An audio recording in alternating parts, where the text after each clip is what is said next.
বন্ধুরা, আজ আমি বানাবো কিন্তু টমেটোর চাটনি। তো তার জন্য মেন যে উপকরণগুলো দেখো, এখানে নিয়ে নিয়েছি কিশমিশ, তারপরে এখানে নিয়ে নিয়েছি জিরে, গোটা জিরে আর মৌরি নিয়ে নিয়েছি, তার মধ্যে একটু নিয়েছি পাঁচফোড়ন।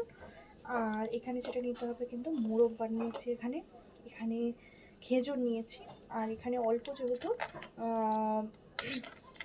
কাজু ছিল তো কাজুটা অল্প নিয়েছি, আর এখানে আছে দুটো শুকনো লঙ্কা। তো এখানে বন্ধুরা আমি কিন্তু এখানে দেখো টমেটোগুলোকে একদম ভালোভাবে কিন্তু কেটে রেখে দিয়েছি। তো আমি একটু চাটনিটা একটু আলাদাভাবে করতে চাই, তো সেই জন্য যেটা করতে হবে, এরকম ছোটো একটা হামানদিস্তার মধ্যে আমি টমেটোটাকে একটু আলাদাভাবে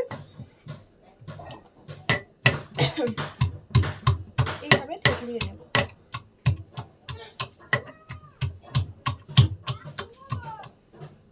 তো বন্ধুরা দেখো, এইভাবে আমি থেতলিয়ে নিয়েছি। খুব বেশি পেস্ট করার দরকার নেই, যদি খুব বেশি পেস্ট করার দরকার হতো তো আমি সেটা মিক্সির মধ্যেই করতে পারতাম। তো দেখো, তোমরা বুঝতে পারবে নিশ্চয়ই, এখানে দেখো জল জল ভাব, মানে আদা ভাবে একটু জাস্ট। তো এইভাবে আমি রেখে দেবো কিছুক্ষণ, আধ ঘন্টার মতো একটু রেস্ট রেখে দেবো। তো এবারে যে শুকনো মশলাগুলো সেগুলোকে আমি একটু হালকাভাবে ফ্রাই করে একটু মশলাটাকে আমি তৈরি করে নেবো, আর তার মধ্যে কিন্তু এইগুলো কেটে নিই। চলো, তো বন্ধুরা এই যে মোরব্বাটাকে পিস পিস করে কেটে নিতে হবে আমাদের, এইভাবে কেটে নেব আমরা।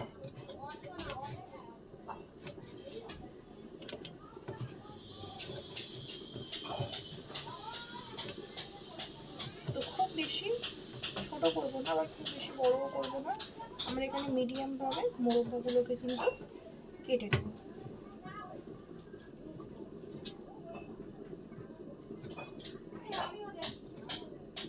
তো এইভাবে দেখো বন্ধুরা, এইভাবে আমি কেটে নিয়েছি। এবারে খেজুরগুলোকেও চলো কেটে নেওয়া যায়। খেজুরগুলোকে প্রথমে আমি কিন্তু কাটবো, তার মধ্যে কিন্তু দানাটাকে আমাদের এখানে কিন্তু অবশ্যই বাদ দিয়ে দিতে হবে।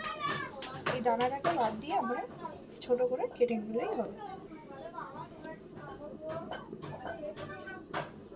তো এই যে দেখো বন্ধুরা, এই যে দানাগুলোকে বাইরে বার করে নিচ্ছি, নিয়ে এই যে এইভাবে আমরা কেটে নেব। তো বন্ধুরা এখানে আমি গোটা জিরে, শুকনো লঙ্কা আর গোটা মৌরি আমি এখানে একটু হালকা একটু ফ্রাই করে নেব, নিয়ে আমি হামানদিস্তার মধ্যে কিন্তু এটাকে একদমই পুরো গুঁড়ো করে নেব। তো বন্ধুরা দেখো, আমার কিন্তু একদমই ফাইন গুঁড়ো পাউডার পুরো একদম পুরো রেডি হয়ে গেছে। এই যে আমরা কিন্তু এই যে পাউডারটা, আর খুব সুন্দর কিন্তু একটা স্মেল বেরোচ্ছে বন্ধুরা। তো এতটা পাউডার যেহেতু আমাদের লাগবে না, তো আমরা একটু স্টোর করে রাখবো, আর অল্প একটু দিলেই হয়ে যাবে। তো এটা যে কোনো আমরা চাটনির মধ্যে ইউজ করবো, যে কোনো মাছের তরকারি বা মাংসতে আমরা এটা মশলাটা ইউজ করতে পারি, যাতে খেতে বা স্বাদটা অনেকটাই দ্বিগুণ করে দেবে। তো যাই হোক, তো এবারে চাটনিটা রেডি করে চলো এবার চাটনিটা স্টার্ট করা যাক। তো প্রথমে কড়াটা আমি এখানে গরম করে নিয়েছি, এবারে আমি এখানে অল্প করে সর্ষের তেল দিয়ে দেবো। তো এখানে আমি অল্প করে সর্ষের তেল দিয়ে দিলাম। তো এবারে যে দেখো, এখানে আমি দিয়ে দেবো এখানে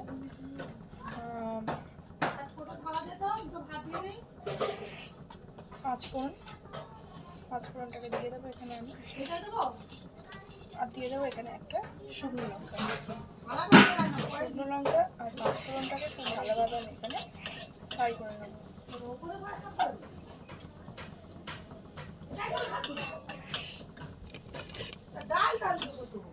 এখানে বন্ধুরা দেখো, মশলাগুলো ভালোভাবে ফ্রাই হয়ে গেছে। এর মধ্যে দিয়ে দেবো সেই আগে থেকে অল্প থেতলিয়ে রাখা টমেটো।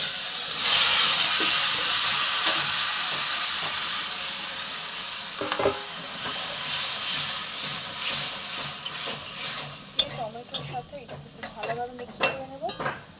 তো বন্ধুরা দেখো, টমেটো মধ্যে আমি দিয়েছি, তো এর মধ্যে আমি দিয়ে দেবো হলুদ গুঁড়ো আর নুন অ্যাড করবো।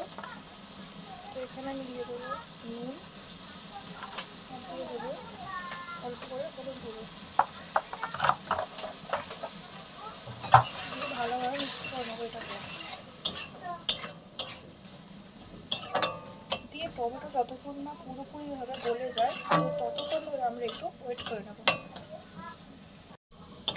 তো বন্ধুরা দেখো টমেটো কিন্তু একদম কিন্তু গলে গেছে। কোন পর্যায়ে আমি একটু তোমাদের দেখিয়ে দিই। দেখো এই পর্যায়ে টমেটোর মধ্যে যেটা দিয়ে দেবো সেটা হচ্ছে এখানে যেগুলো কেটে রেখে দিয়েছি, খেজুর, কাজু বাদাম, কিশমিশ আর হচ্ছে এখানে মুড়ো করা আছে, তো এগুলো সবই দিয়ে দেবো। কিছু পরে বা আগে দেওয়ার কোনো প্রয়োজন নেই, এখানে সবগুলোই একসাথে আমি দিয়ে দেবো। তো এর মধ্যে যেটা দিয়ে দিতে হবে কিন্তু পরিমাণ মতো চিনি অ্যাড করতে হবে। তো আমি এখানে 1 চামচ, 2 চামচ, 3 চামচ, 4 চামচ, 5 চামচ, 5 চামচ কিন্তু আমি এখানে চিনি ইউজ করলাম। তোমরা যে যখন মিষ্টি পছন্দ করবে সেই রকম চিনিটা দিয়ে দেবে। তো এখানে এইরকমভাবে একটু লো ফ্লেমে আমি দিয়ে দেবো। প্রায় 5 থেকে 7 মিনিট অপেক্ষা করব, তারপর তোমাদেরকে দেখাচ্ছি।